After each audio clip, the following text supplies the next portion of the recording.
Hey guys, welcome back to the Mountaintop 9 podcast, and I have a special treat for you today. We're going to be going over my top horror picks for 1987.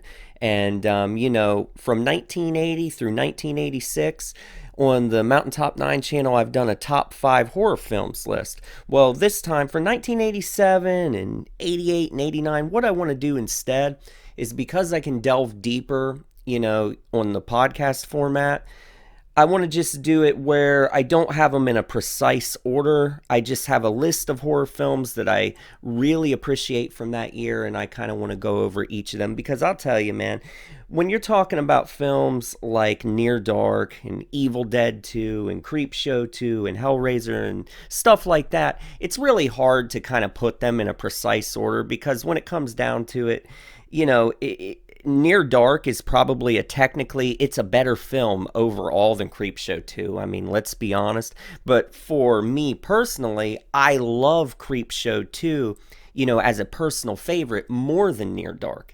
Even though I acknowledge that Near Dark is a technically superior film. So when you get into those kind of discrepancies, that's why it's hard to put them in a specific order. You know what I mean? Because you're constantly juggling the fact, okay, I may love this film over here more, but this movie over here is technically a far superior film. So that's why for the rest of these years, I just want to do it where I have a list of about 10 or 11 films, and I'm going to talk about each and discuss their merits and their drawbacks, and let's just start going over them. Now, first of all, in 1987, it's a very sequel-heavy year. We've got some, blockbuster sequels. You've got Nightmare on Elm Street 3, for one thing. Now, it's not one of my top picks for 1987, but I do got to throw out there that Nightmare on Elm Street 3 really took the Nightmare on Elm Street franchise to new levels. This is when Freddy started to get humorous and become, kind of a pop star. Now, of course, Nightmare on Elm Street 4, the Renny Harlin directed fucking, blockbuster movie, I mean, that took it to huge new levels. That was like the Beverly Hills 90210 of Nightmare on Elm Street films, but Part 3 started to take it in that direction for sure. It retained some of the fear elements, some of the scarier elements of Freddy's character, but he started to really spit out the one-liners in this one and everything. Man, I love the Dawkins soundtrack. I'm a big fan of Dawkins, so it's cool that you've got Into the Fire on here. And then, of course, the Dream Warriors cut at the end of the movie. Cool song. But yeah, that's not one of my favorites as far as 1987. Let's start getting into some of my, picks for the year. First of all, you've got a movie that came out this year called Backwoods. It's also known as Geek. Now, there's a little bit of a confusion over the year it was released. I've seen release dates for this movie coming out in 87, and I've also seen 88. All right, but I'm going to throw it here in my 87 list. And Backwoods is a really tense movie. And it just has this really, how Texas Chainsaw Massacre kind of feels really in your face and makes you feel like you're right there, almost like a documentary, and the tension just really draws you into the movie. It feels like real life. Well, this movie, Backwoods, it's like that. It makes you feel like you're right there, like you're thrust into the horror of the situation. You've got this couple, and they're like backpacking or something through the fucking woods. And anyway, they come upon this house with this crazy dude, and basically he starts stalking them and everything. And there's some similarities to Luther the Geek in this movie, and this film was before Luther the Geek. But anyway, I do recommend you check out the movie Backwoods. I don't want to give too much away about that one. It's a really suspenseful and tension-filled film, so definitely check that one out. Another one I want to bring up is a movie called Deranged. It was made by adult filmmakers, all right? Porno makers made this film, and you can really tell it is a sleazy film. It really makes you feel dirty watching it. It's about this pregnant woman, and she's left alone in her apartment, and some guy comes and he tries to attack her, and she ends up killing him. Well, after she does this, she just loses her mind and starts to go through all of these hallucinations. She's having delusions, and she's just, like I said, she's losing her fucking mind. And this movie just does a really good job of creating a dark, claustrophobic atmosphere. If you want to check out a movie that really makes you feel like the walls are closing in and you don't know what's real and what isn't, Deranged is the movie for you. Now, don't confuse this Deranged, obviously, with the one from the 1970s. All right, that movie's awesome. I love the Alan Ormsby and Jeff Gillen movie Deranged from the 70s. You know, with it was the Ed Gein knockoff movie with Roberts Blossom. That's a great movie from the 70s, but we're not talking about that. I'm talking about the Deranged from 1987. Definitely seek it out if you haven't seen it. It's just a twisted movie. There are some great camera shots in it where you see the female character. She'll be standing in her apartment, but the camera will like pan to the background and you'll see people in the background, like corpses and stuff. And it's just a really cool movie. It really plays tricks with your mind, keeps you guessing till the end. So check that one out, Deranged. It's a good one. Another one I want to bring up is a movie called Anguish. This movie has a great tagline. First of all, if you've ever seen the tagline on the old VHS release, "The eyes of the city are mine." That's the tagline. And anyway, this movie's great because it's about this guy. First of all, it's very hard to explain. It's got this whole movie within a movie motif going on. And all I want to say is you've got some grisly scenes of eyeballs getting cut out of their sockets in this one. Because you've got this crazed killer that's going around cutting out people's eyes. And then you've also got this guy that holds a movie theater hostage. So there's all these elements going on. It's a real mind fuck of a movie. Anguish is, and I definitely recommend you check that one out. That one came out, of course, on VHS, but it also had a DVD release in the early 2000s, and it's definitely one I want to recommend. Another one we got to bring up, or at least I've got to bring up, is Stage Fright. It's an Italian horror film. Got some grisly chainsaw murder scenes. The direction of Stage Fright is very stylish, and it's one that I recommend. It's not, I wouldn't put it in my top 5 for 1987, but it's definitely one I got to throw out there. Now, another movie that I need to throw out the title to is Shallow Grave. That is a very taut, suspenseful movie. These girls are, they're out in the woods. They witness a murder. The guy that committed the murder is like a sheriff of the town, and he starts to stalk them after this. That's a really good one. Another one, Blood Frenzy. That's a good desert slasher. It's a slasher movie set in the desert. And when I say good, I don't mean it's like a fucking masterful movie like Happy Birthday to Me or My Bloody Valentine or something like that. Something that's like a next level slasher. It's not to that level, but Blood Frenzy is a good cheesy slasher movie, and it's set in the desert. You don't have too many of those, so I like that one. It has some cheap gore effects. There's a girl that's in this movie that's also in a movie called Iced, and she's usually topless in the slasher movies that she's in. She played, I think she played Wednesday Addams in the Addams Family when she was younger. But this is, when she grew up, she started playing in these slasher movies in the 80s. She was in Blood Frenzy and Iced. I think her name was Lisa Loring or something like that. But anyway, check out Blood Frenzy. That one has a real rare big box release that is very expensive nowadays. But anyway, now we're going to start getting into the real, cream of the crop as far as these are movies that are marquee horror films for the true 80s horror fan. First of all, let's talk about Evil Dead 2, shall we? Let's start off with Evil Dead 1, though, so I can set this up. For me, Evil Dead 1 was a truly frightening horror film. When I watched the first Evil Dead when I was a kid, it was one of those movies that really kind of shakes you. You've got the whole demonic element, the possession stuff, and it's handled in a very straightforward, in-your-face, horrific way. It had tons of gore. and they didn't go over the top on the humor elements, all right? There wasn't too much of the slapstick in the first Evil Dead. So that movie really shook me when I was a kid, and I have fond memories. I still remember the first night I watched Evil Dead for the first time. It was that kind of movie. It was a pivotal film for me growing up. And then Evil Dead 2, when I watched it, of course, this is the movie where they ratchet up the slapstick. There's a lot of Three Stooges fucking humor going on. And, with the severed hand flicking him off and it's hitting him over the head with dishes and shit. You've got all that stuff going on. And then all the multicolored blood shooting out of the wall right at Ash's face.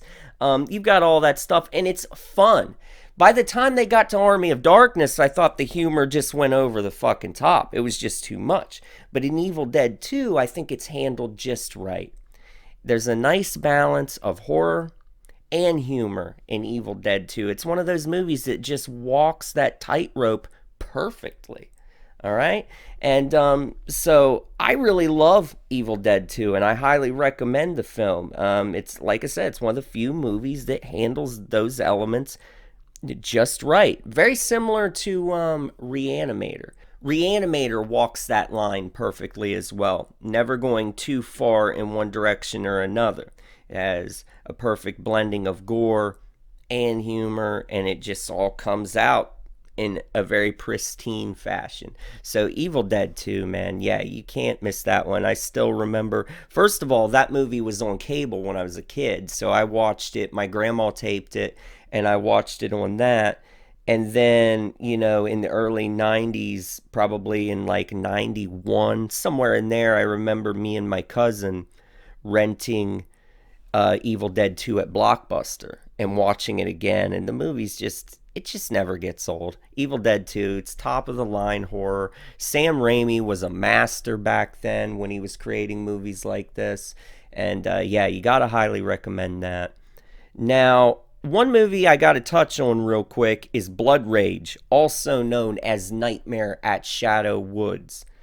This movie was actually filmed. It was actually made in 1983, but then it sat for years, not getting an actual release. Eventually, it came out on VHS from a company called Prism, and that version was, it had all the gore, all the blood in it, all the grisly scenes of dismemberment and the stabbings, you name it, everything was in that Prism VHS. But it also came out theatrically in 1987 under the title Nightmare at Shadow Woods. Now, the problem with that cut is they took out a lot of the blood and gore, like all that shit was missing. And man, I'll tell you what, Blood Rage needs all that stuff, because that's what really takes the movie to the next level and ties everything together. Blood Rage, with all of its gore intact, is one of the best slasher movies ever made, hands down. And it's got an amazing score, one of the best slasher film scores ever. That driving synth type stuff that just takes the slasher movies to the next level. When you have a score like that, you've got a solid base covered, because in any horror film, score is a very important element. I mean, a bad score can nearly wreck a film. So you've got to have a good score, and Blood Rage has an excellent score. And like I said, the special effects from Ed French in this movie, you've got severed heads and just blood shooting everywhere, chopped off hands, and you name it. This movie really delivers on the blood. So Blood Rage, yeah, one of the best slashers ever. I never knew, though, what year to put it, because like I said, the movie was made in 1983, and then when it was released in 87, it was released in a cut form. So it's just really hard to narrow down, what year to put this movie as. But any way you slice it, any year you want to say that Blood Rage came out, wherever, you want to pigeonhole that, the bottom line is it's one of the best. One of the best. Absolutely. And if you haven't seen it, you got to watch it at once. Now, there's another movie from 87 called Killing Spree. This is a Tim Ritter movie, and it's a low budget gem. You've got this guy who is he thinks that his wife or girlfriend, I can't remember which, but he thinks that she's cheating on him with everybody. So he's killing everybody he thinks is fucking his wife. The humor really lands in this one, and I just love this movie. Killing Spree, if you haven't checked it out, check that one out. Now let's move along to Hellraiser. First of all, you've already seen, if you've been watching my channel, I did a big review for Hellraiser. It was a movie I watched on HBO as a kid. Blew my mind. There was nothing like Hellraiser at the time. It was a truly unique vision. Just a nightmarish movie. And like I said in my review for it at the time, I thought Pinhead was named Hellraiser. So the first time I watched Hellraiser, I remember going, when are they going to show Hellraiser? Meaning Pinhead. I wanted the Pinhead character to come up. Because you got to understand, I'm from the 80s. That's when I was a kid, and you have Jason, you've got Freddy, you've got Leatherface. You know, they were like the famous monsters of my era. You know, the generations that came before me, you know, for those kids that grew up, I don't know, in the 40s, 50s, whatever the fuck, you know, they had Frankenstein's monster, Dracula, the Mummy, the Wolfman, all of that stuff. For me, it was Freddy, Jason, and the like. And when Hellraiser came out, when Hellraiser 1 and 2 were out, they had Pinhead on all of the marketing, all the poster art, and so on and so forth, the ads. So I thought Pinhead was called Hellraiser. And the first time I watched Hellraiser, you know, he doesn't show up for a lot of the movies. So I kept thinking, when the fuck is Hellraiser going to come into this damn thing? But regardless, I loved the movie despite that. And obviously, as I got older, when I was older than 5 years old, I began to appreciate Hellraiser more. Because I understood this movie isn't a fucking, you know, it isn't a purely Pinhead-driven vehicle. This is more of a complete horror movie. It's not like this one-dimensional just following Pinhead around. And I had to understand that. And anyway, Hellraiser, great horror movie, awesome special effects. You've got chains ripping faces apart, and just a dark, weird atmosphere. That guy with the beard going in there and eating the bugs in the pet store, you know, he's putting friggin' crickets in his mouth and shit. Obviously that guy's a demon taking a human form, but that's some creepy stuff. So Hellraiser is a solid movie. Now the next two movies I'm going to talk about are my absolute favorites of 1987. They are my top two. I just don't know which one would be number one, which one would be two. Take your pick. They're both excellent films. First, let's talk about Near Dark. This movie is a masterpiece. You've got so much emotion running through Near Dark because you've got the whole romantic element going on with it where, you know, this country boy, he falls in love with this girl, and of course she ends up being a vampire. She turns him into a vampire. And, you know, and then how he goes on the run, and you've got Lance Henriksen in here. It's always great when you see a movie and Lance Henriksen is in there. That elevates the movie automatically when you throw him into any film. And the score from Tangerine Dream, it really seals the deal as far as atmosphere is concerned. It really helps the movie transcend to a new level. You know what I mean? You know how The Shining is the type of horror film that kind of transcends the genre and it becomes a masterpiece? Well, Near Dark is one of those types of films. It's a very unique, special film. I mean, if you want, you could go watch The Lost Boys, but does that transcend? You know, does that take you to another level the way Near Dark does? I think not. Near Dark hits every button the right way. That massacre scene, by the way, when they go into that bar in the middle of the night and Bill Paxton goes up there to the bar and, you know, just bloody hell is totally unleashed on those bar patrons there. And Bill Paxton's got the blood all over his face and he's just really diving into that character, man. Bill Paxton's acting in this movie is awesome. Just like I said with Lance Henriksen, Near Dark is just basically almost a perfect horror film as far as I'm concerned. You've got so many elements coming together, making it great. and I've got to put it up at the top of my list. Now, let's move along to Creepshow 2. All right? Anyone who's watched my channel long enough, you know how much I love Creepshow 1 and Creepshow 2. I love them both dearly. They were so important to me growing up.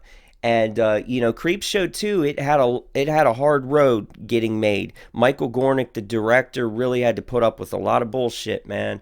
One of the stories they made in this movie, The Raft, they had so many delays because of rain.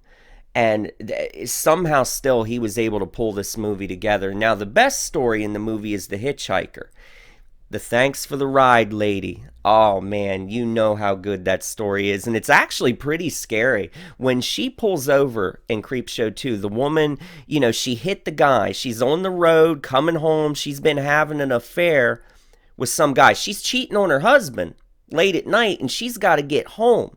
So she's driving home, going over the story in her head of what she's going to tell her husband about trying to explain why the fuck she was out so late. All right?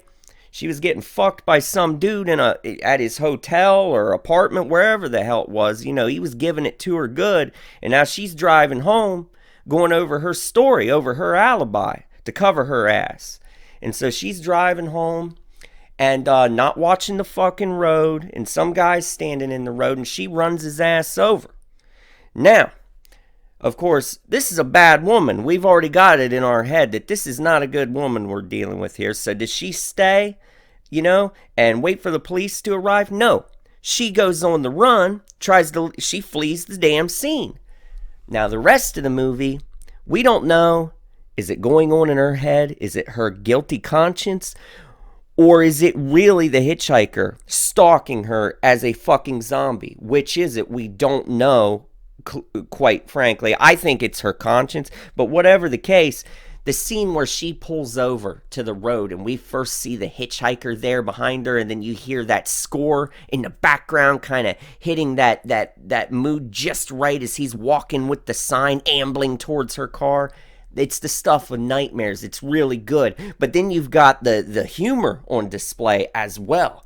So yeah, it's just really cool as that hitchhiker just continues to stalk her and drive her more and more insane. And she's running over him again and again, plowing into him, crushing him between the front of her car and a tree until his face just turns into hamburger. All right? It's just awesome, man. Creepshow 2, that story there is excellent. You've got Old Chief Woodenhead, which is an okay opening story. And then I've already touched on The Raft.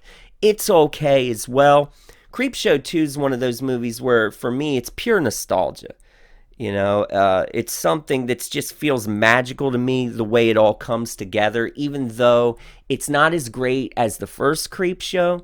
The first Creepshow has 5 stories, so it has a leg up on that, but then it also has the masterful score to it from John Harrison.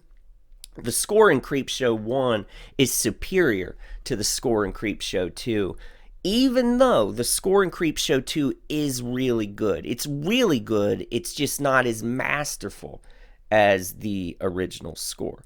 So, it loses a few points there, but overall, it's still a magical movie. I love Creepshow 2, and so, if I was doing this the way I was before, if it was like a top 5 list or something, I'd be hard-pressed. I'd be having a hard time knowing whether to put Near Dark at number 1 or Creepshow 2 at number 1.